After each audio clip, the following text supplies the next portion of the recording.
Assalamu alaikum. My name is Jasmine. I just want to do a video just to explain some of the reasons why I became Muslim.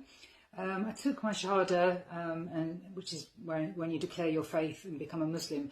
So I took my shahada back in, I think it's the 5th of July 1993, so that was 27 years ago. At that time I was studying for a law degree in a London university. But when I look back, it was actually, I can see there was reasons way before being a student what actually led me to actually be open to the message of Islam. And I just wanted to, just sort of explain those reasons. Firstly, I just grew up, had a very happy family life, great family, really close, loving family. And I was just like a typical teenager through my high school years. But for some reason, I just, I wasn't happy with the way that I was living my life, and I didn't feel good about myself. I didn't feel proud of myself, or what have you. And I remember, distinctly lots of times when I would actually be in bed at night and I'd pray to God, and I always remember saying that, will I ever feel happy with the way that I'm living my life? Because I didn't know an alternative. So I was just, going along with the flow as everyone else was doing, and nobody was saying that this was wrong, but it just didn't sit right with me. So I think that, when I look back, I didn't know at the time, but when I look back, that was, a seeking or a yearning within me, that I was looking for a different way. When it came to, and another factor that, which I think played a major part in me being open to and taking it more seriously when people did start talking to me about Islam, was in my last school year of high school. Was quite a traumatic year for me, and I experienced quite a few number of deaths of people that I knew. Started first with my granddad. He passed away from cancer. That was like in the summer holidays just before I started my last school year. And then quite soon after we returned to school, there was a boy that I knew, and I remember distinctly seeing him arriving at a friend's house, and I remember his silhouette at the front door. He fell off his motorbike in wet weather, got hit by another car, and within days he'd passed away. That was a major shock for me, and that was the first funeral I ever went to with somebody so young. And then again, a couple of months later, there was a girl, again, remember seeing her walking in the playground. Next thing I heard that she'd had an asthma attack in the doctor's surgery, and she passed away. So again, that was another huge shock. This girl was even younger than the boy that previously passed away. But the most dramatic and I think profound and had the most effect on me was my friend Diane, who I'd been close with. We used to meet up. We used to go out with each other. We used to go to each other's houses. She, and I remember distinctly being with her in PE, the last lesson of school. I remember spending time with her after we'd changed after PE, and mucking around and laughing, and I remember her distinctly saying, "Oh, that's so funny," and then parted our ways. And the next time I saw her, she was laying on the floor in the road. She'd been hit by a car, and she just wasn't in a good way at all. A teacher had to come and give her mouth resuscitation. I gave her my coat for her head, which actually was her sweater that we'd switched. I saw her being ushered into the ambulance. Saw her hand drop. She was wearing, quite a few of my rings that we sort of like switched with each other. And that's the last I saw of her. And then, days later, she had also passed away. And I think because obviously she was so much more closer with me, and again, it was just like one month after month, another, death happening. It was just had such effect on me, and I just didn't know how to process it. My biggest question was, what happens after you die? I mean, nobody had ever spoken about it. Nobody had ever told me. I'd never been presented any information about what happens, and it just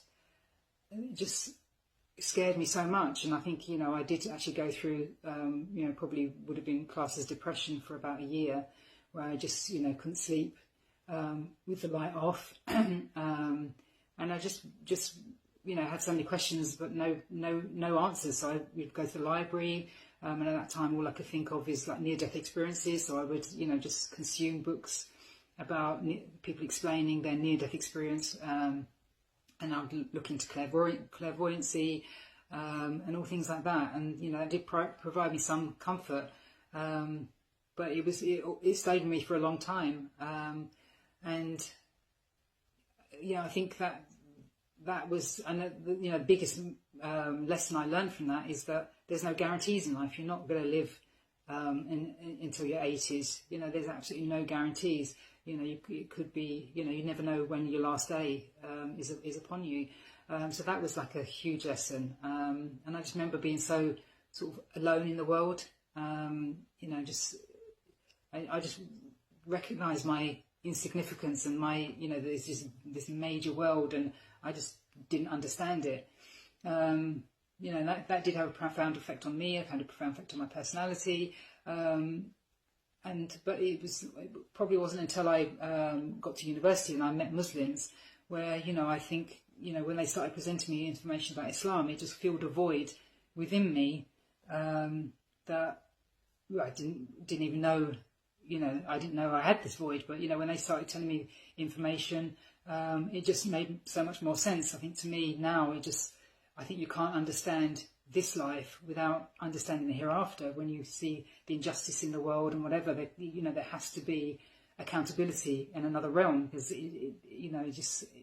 there is no justice in this world. Not everybody gets the justice in this world, and also it was actually the actual prohibitions that spoke to me. And I just, there's in Islam, there's just such a comprehensive way of life.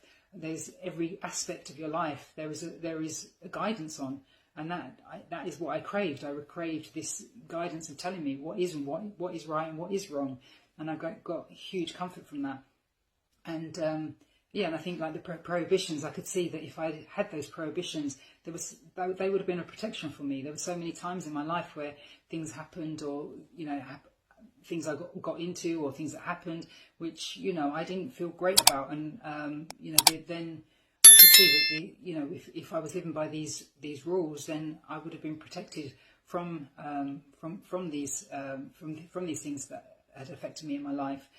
So it was actually the rules of Islam, and just seeing them in its entirety, that if everybody followed Islam as it should be, this is a divine inspiration from God. He's put creation on the world, on the earth, and he's not just going to leave them there to just make up their own rules. He's going to give you an instruction book, and that, for me, the Quran was that instruction book, and the rules from the sayings of the Prophet Muhammad sallallahu alaihi wasallam were, they gave us all the instructions that we need. And I think when I finally decided to take my shahada and become Muslim, I think on that day the best advice that I was ever given was, don't judge Islam by the Muslims. Nobody from whatever religion is ever going to be a perfect representation of their beliefs. Everyone has good days, bad days. Everyone's a baggage of their past experiences that they're trying to grapple with and get over. So there are times when things haven't gone as they should, and things haven't gone as you would expect if everybody followed Islam as it should. But I always took it back to, well, what does the Quran say? What are Muslims supposed to be like? That is how you judge the religion. And in this day and age, you can't get your information from the media and how Muslims are presented. You have to go back to the sources, or speak to actual Muslims. It's so important for us to mix as communities.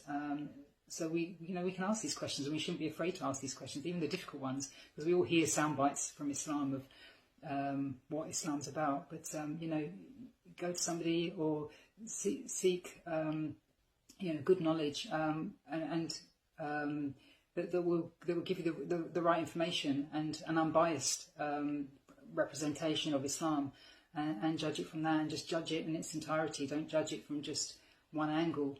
For me, I've been Muslim now 27 years. Obviously, there's been huge difficulties within that, changing from one way to another.